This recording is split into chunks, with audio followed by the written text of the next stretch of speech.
Humans, for the most part, don't have a clue. They don't want one or need one either. They're happy. They think they have a good bead on things. Well, why the big secret? People are smart. They can handle it. A person is smart. People are dumb, panicky, dangerous animals, and you know it. 1,500 years ago, everybody knew the Earth was the center of the universe. 500 years ago, everybody knew the Earth was flat. And 15 minutes ago, you knew that people were alone on this planet.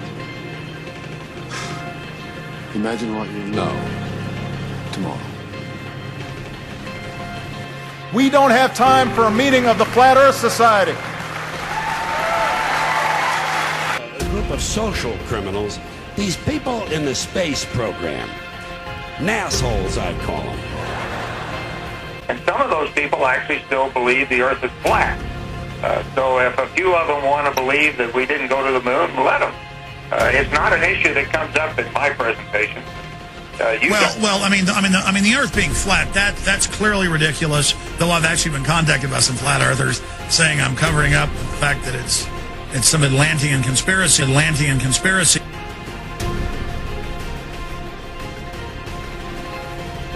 NASA. As you can see, we got a nice red serpent tongue coming through there. NASA. And there's the UN flag. Also the symbol of the flat Earth.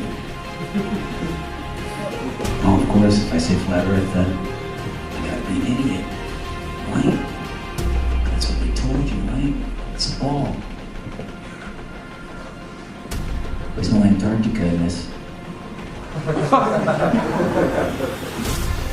It's cold out here. Yeah, it is. It's like the South Pole. It's like the deep South Pole, if there was one. There isn't, though. The Peters projection. It has fidelity of axis. Fidelity of position. East-west lines are parallel and intersect north-south axes at right angles. What the hell is that? It's where you've been living this whole time.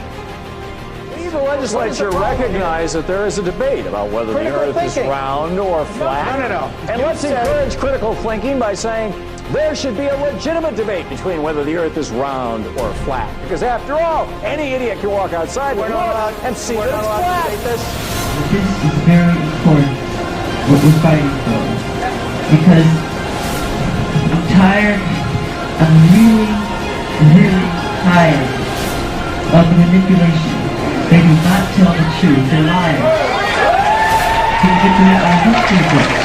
The history books are not true. It's a lie. That's right, Michael. The history books are lying. You need to know that. You must know that. Asteroid Santa Claus kicks and deals. It's a long fly ball going back. And the ball shatters the sky, bringing the ocean itself down into the stadium. Oh, Simpson just broke this dream's reality wide open. You know, there's some comedians making jokes tonight, but I want to talk about the joke that's on you.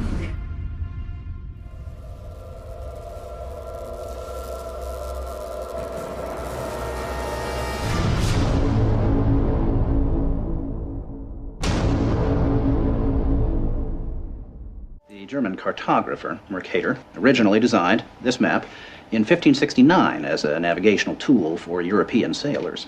The map enlarges areas at the poles to create straight lines of constant bearing or geographic direction. So it makes it easier to cross an ocean. But yes, it distorts the relative size of nations and continents.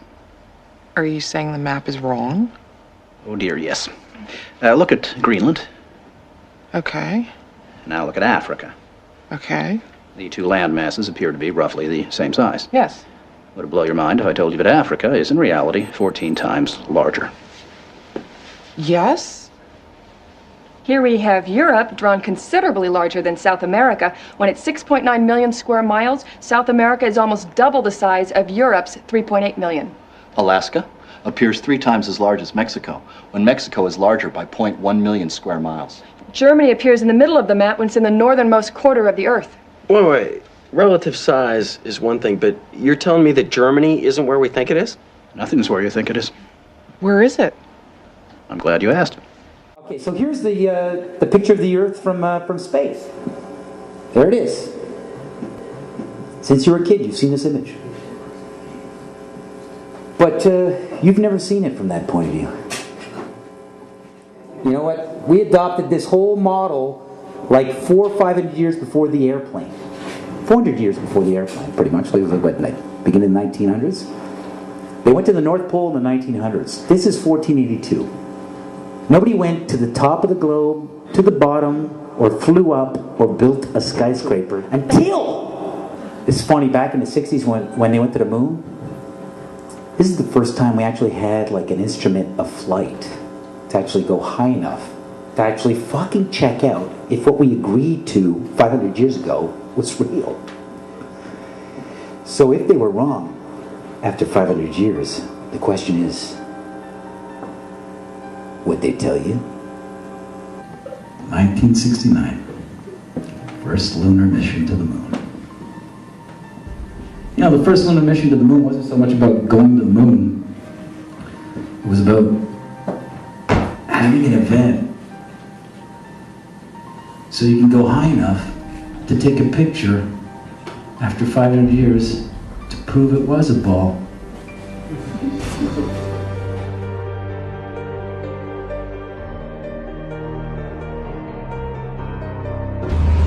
And they had as king over them the angel of the bottomless pit, whose name in Hebrew is Abaddon, but in Greek he has the name Apollyon.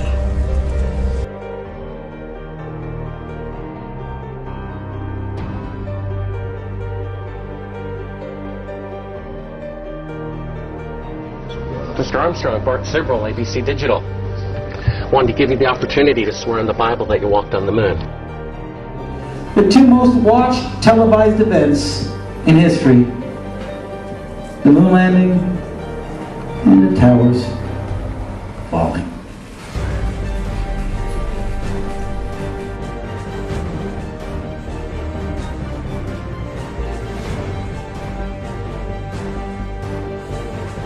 You have $5,000 cash. You can give it to charity if you swear on the Bible that you walked on the moon. Please I have the give it to tape. charity. That'd be fine. Why don't you swear to... Why not? Why won't you do it? And it's funny, when you click on Google Images, photo of the Earth, you'll see 40 pages on Google. But it's always the same fucking photo. For those that believe in the Bible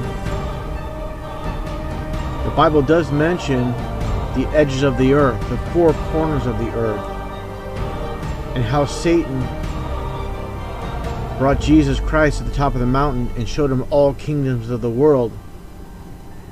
How can Satan show Jesus all kingdoms of the world if the world is round? How can there be edges of the world if the world's a sphere?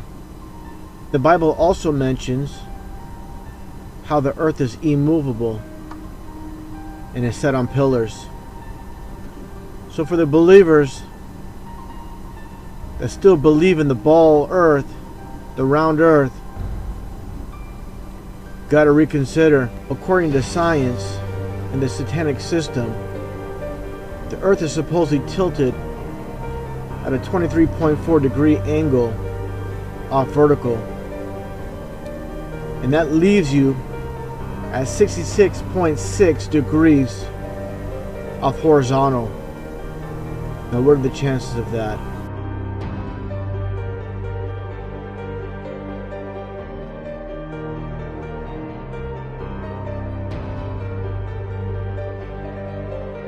Moon landing, 8:17 p.m. Eastern Standard Time, 1969. Isaac Newton, 1666.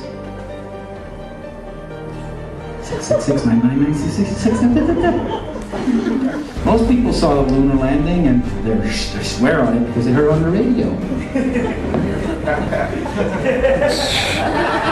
CBS put up screens all over in Central Park, along with NBC, you know, so they could work with groupthink dynamics. Reality is reinforced by group dynamics. Witnessing it. The zero-G illusion, also, that you see astronauts, they look like they're floating or flying in space. It's achieved through 3 different ways. One way is through zero-G planes. They're just Boeing 737s specially outfitted to do these parabolic maneuvers, where they do a parabolic, and then you have a zero-G like free fall state where it seems like you're floating for about a minute at a time. You can keep this going. The second way, when they're like at the fake International Space Station fixing things outside of it, this is done in a pool, in a dark pool. They're actually underwater, and you can see bubbles rising out of the pool, proving that they're in a pool in many of their spacewalks. So the outside space shots are done in the pool. The inside, most of the inside shots are done in zero-G planes, and then some of the longer inside shots are done with a green screen and harnesses, so they just kind of float on a harness in front of a green screen. And with these three methods, they're able to produce the zero-G effect that everybody thinks is them floating around in space. But in reality, anything that goes up comes right back down. There is no point where you can just go up, up, up, and then, oh, I'm floating now, and I get to float through infinite space now forever. That's the illusion. That doesn't happen. You will always come back to the Earth. You'll always fall right back down. No matter how high you go up? As high as any non-NASA source has gone.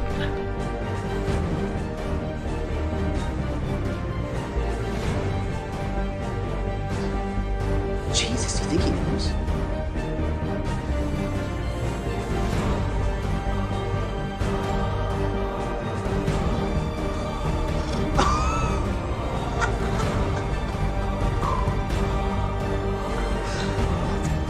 I mean, it's proof right there. This is an official NASA photo of the first Apollo 11 lunar module landing on the moon. I mean, it's right there. This is proof, man. It's the picture's right there. It's landing on the moon.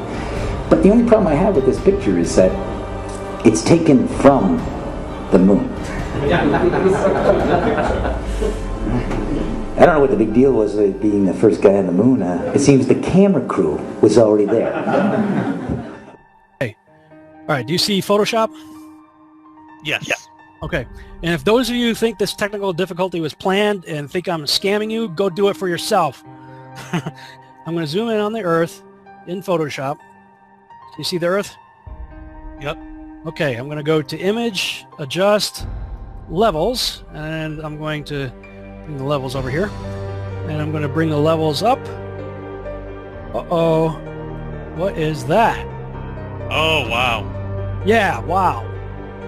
Why is there a square box around the Earth allegedly taken from the scientists on the moon in Apollo 17? Then you got other pictures like this, the blue marble, right, that come out. Okay, well, there's a big problem with the blue marble, and I'm going to zoom in here and show you what the problem is. These are all composite images where they are really not very good at Photoshop because they're using the Photoshop clone tool to replicate clouds. That's an official photo from NASA. But plus, how many people think that's a photo? But plus, how many people think this is bullshit? Now, a lot of people's first question is going to be, well, where's the edge? And I was surprised to see how easy that is to rectify, but I'm sure you get that a lot. How do you tell people when they come at you with, well, where's the edge? Why aren't people sailing off the edge or whatever?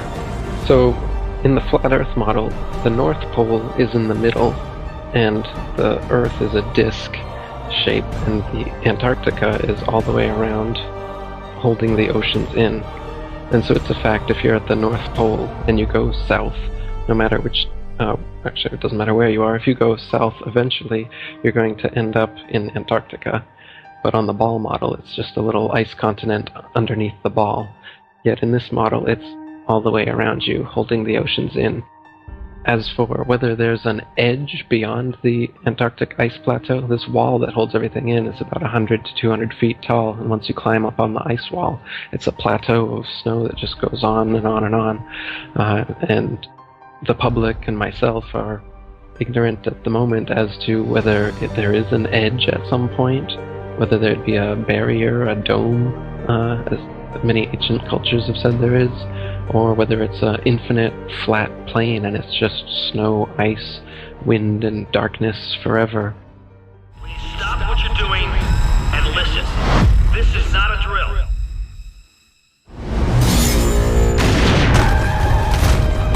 We're being sealed in a dome! Oh God! In, out! I can't tell you if what happened is an act of terror or an act of God.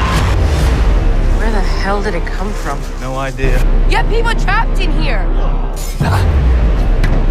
We're on our own. What are you telling us we're trapped like rats?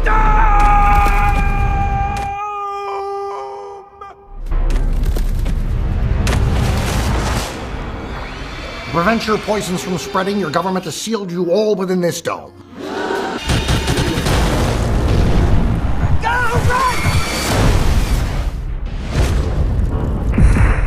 Our best guess puts the dome at 20,000 feet, sir. Did he just call it a dome? You think we might be stuck in here a while? I think that even if what's wrong suddenly becomes right, the Army's just gonna quarantine this place. I want roving death squads around the perimeter 24/7. I want 10,000 tough guys. Let me out! Let me out! I want... What's the most resilient parasite? An idea. A single idea from the human mind can build cities.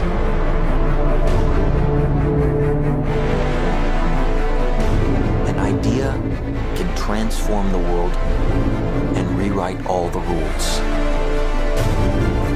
Which is why I have to steal it. Never recreate from your memory. Always imagine new places.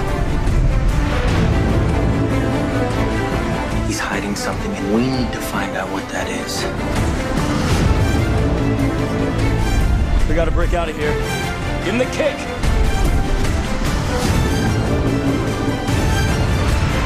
This was not a part of the plan!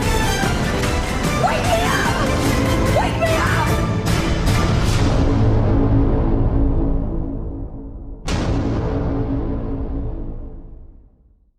The whole flat Earth idea, is that a new idea? How long has this been around? No, the flat Earth was worldwide for thousands of years before this spinning ball Earth came around. The first person to think of the spinning ball Earth was also the first Freemason, Pythagoras of Samos. Most Freemasons trace their ancestry, if you will, back to Pythagoras as being the first Freemason. And that was 2,500 years ago.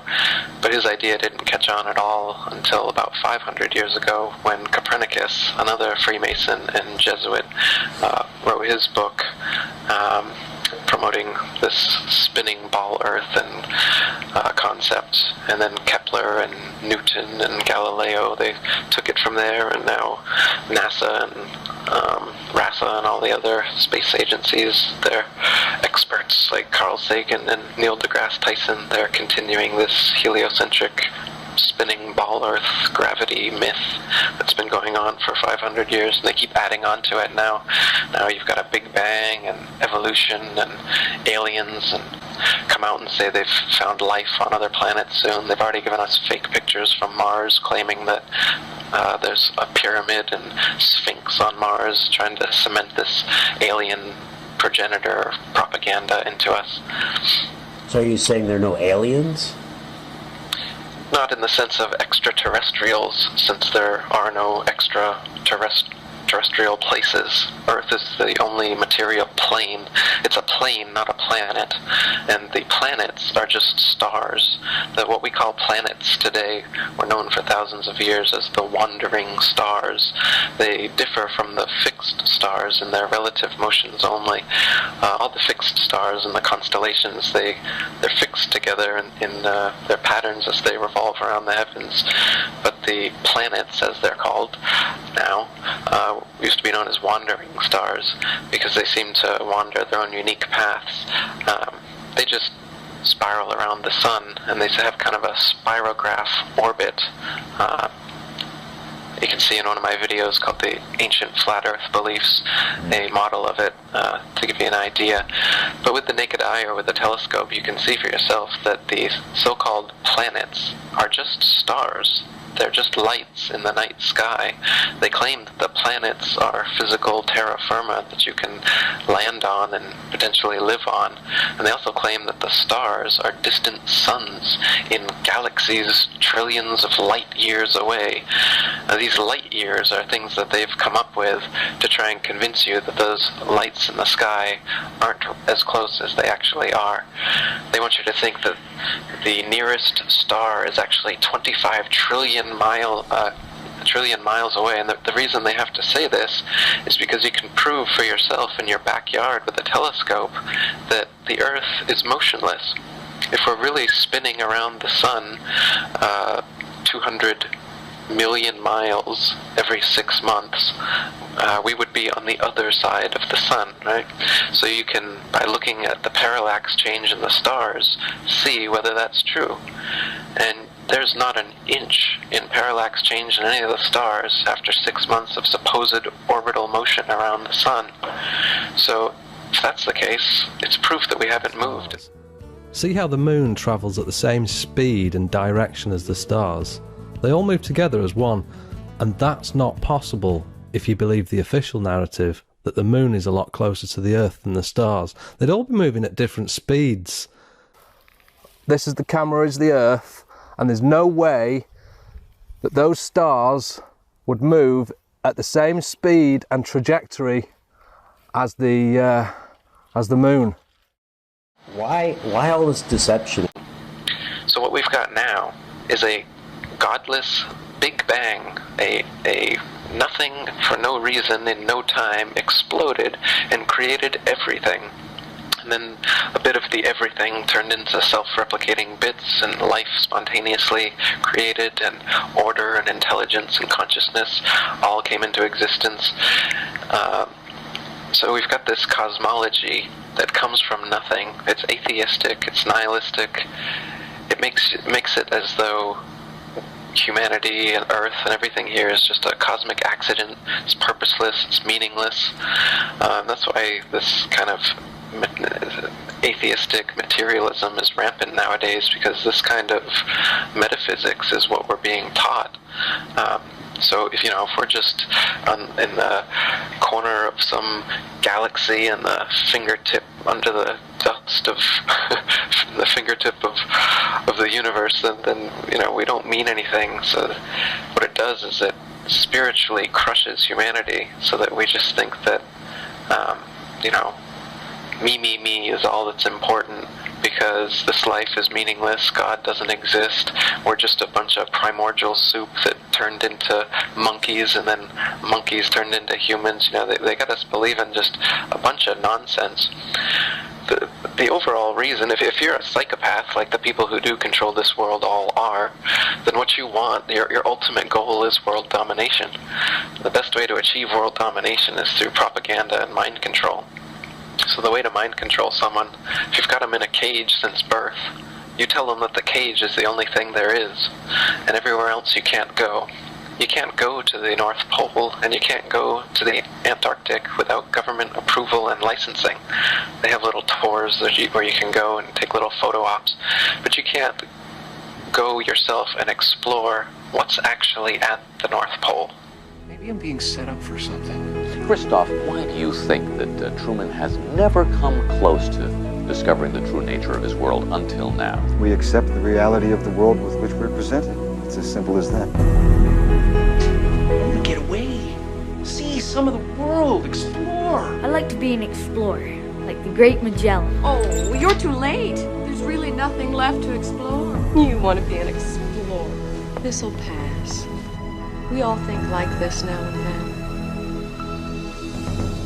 They're pretending to... Tell me what's happening! You had to shut her down. Thank you for your help. You're welcome, Truman. Blocked it every turn. They go around the block. They come back.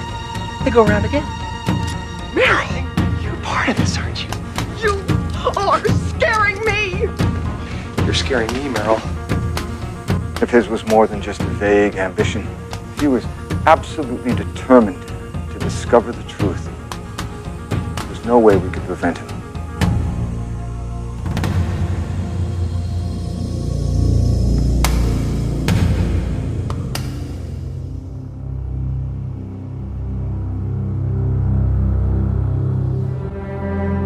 Hi, Christoph. I'd just like to say one thing. You're a liar and a manipulator, and what you've done to Truman is sick. Well, we remember this voice, don't we? How could we forget? Sylvia, you think because you batted your eyes at Truman once, flirted with him, that you know him? That you know what's right for him? Maybe I'm losing my mind. I've been your best friend since we were 7 years old, Truman. I know that feeling when it's like everything's slipping away, and the point is, I would gladly step in front of traffic for you, Truman.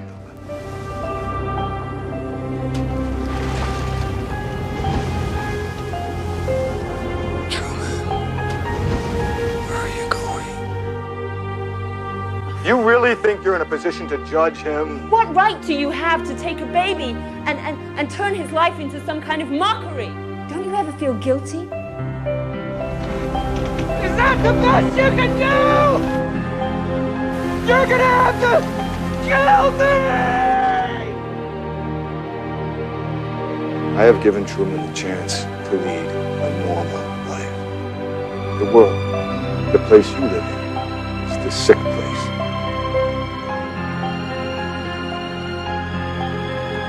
Haven is the way the world should be.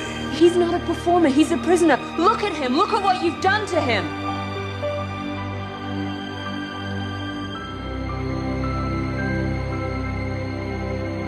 I think what distresses you, really, is that ultimately Truman prefers his cell, as you call it. Well, that's where you're wrong. You're so wrong. And he'll prove you wrong.